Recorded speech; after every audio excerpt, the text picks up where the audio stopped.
Combien avez-vous payé pour héberger votre IA en France?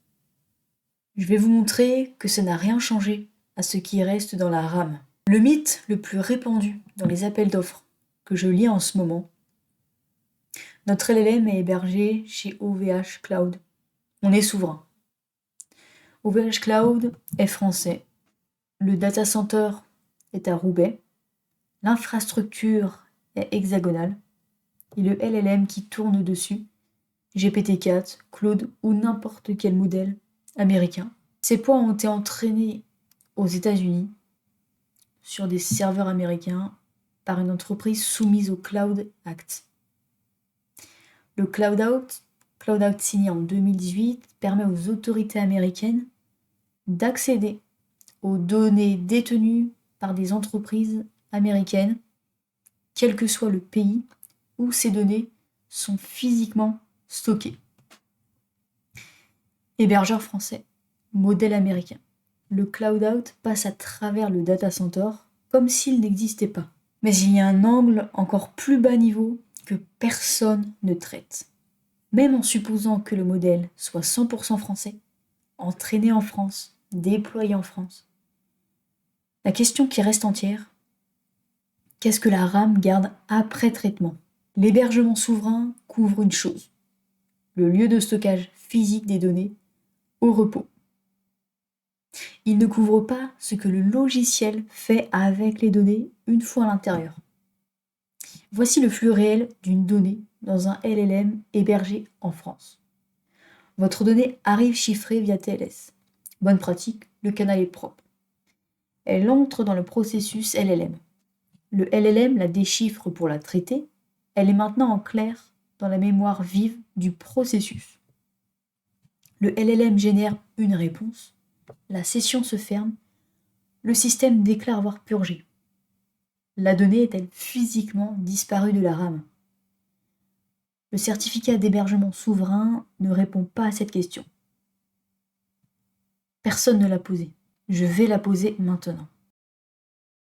Donc là, je vais lancer concrètement le protocole Canary sur un LLM simulé que j'ai au préalable configuré. Donc, on va faire Python 3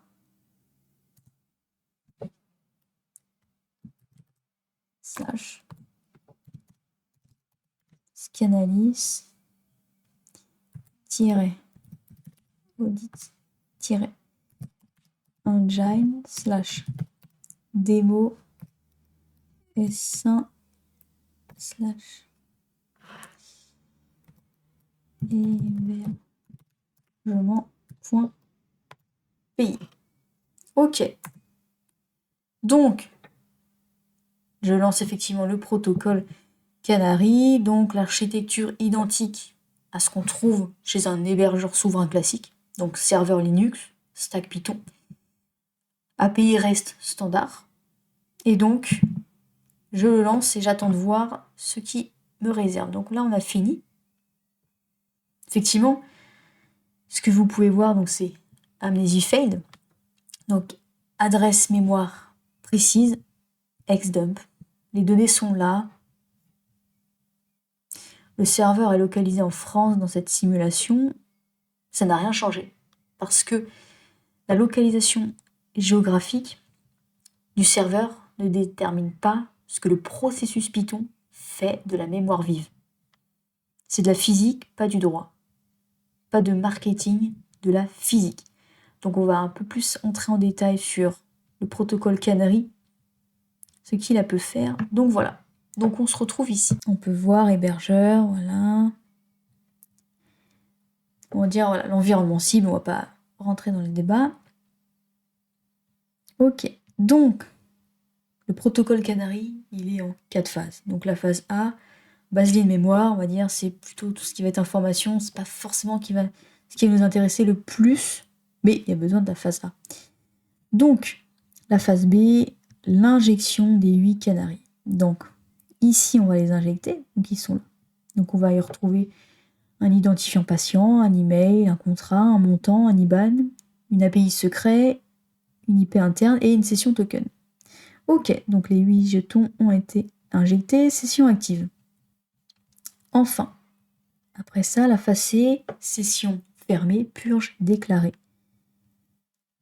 On y voit le système qui dit bien session purgée, mémoire clear. OK. Et enfin la phase D, donc le scan forensique de la mémoire vive, donc de la RAM, post-purge. Et là, on y retrouve des résidus. Donc dans la zone HIP applicatif, le résidu de l'identifiant patient, on le retrouve avec son adresse xdump. La page cache Linux, le résidu exact, effectivement, on le retrouve. La zone swap, elle est propre, là on n'y trouve pas de résidus, et par contre la buffer kernel, effectivement, on y retrouve les résidus. Ce qui naturellement nous conduit à un verdict de l'amnésie qui a échoué. Effectivement, on y retrouve 3 des 8 canaries injectés,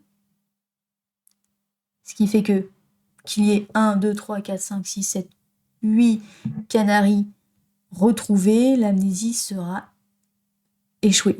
Effectivement, pour que l'amnésie soit validée, il faut qu'il y ait 0 résidu. Et donc, là on a par exemple localisation du serveur en France, et donc l'impact cloud out, oui, c'est un modèle américain. Et donc la purge physique de la RAM, non. On a ensuite le SHA-256 qui permet l'infalsifiabilité du rapport, et donc la conclusion qui va avec. L'hébergement souverain n'a pas changé ce qui persiste en RAM de la physique. Le hash ne ment pas. La prochaine fois qu'un fournisseur vous dit « on est hébergé en France », posez-lui 2 questions. La première, votre modèle est-il soumis au Cloud Act? Et la deuxième, avez-vous un rapport forensique prouvant que la RAM est purgée physiquement après chaque session? Naturellement, si la réponse est la deuxième et non, l'hébergement souverain est une déclaration d'intention, pas une garantie technique. Amnésie confirmée, c'est à ça que ressemble une vraie garantie. Donc, mon mail est dans la description. 30 minutes pour auditer votre exposition réelle.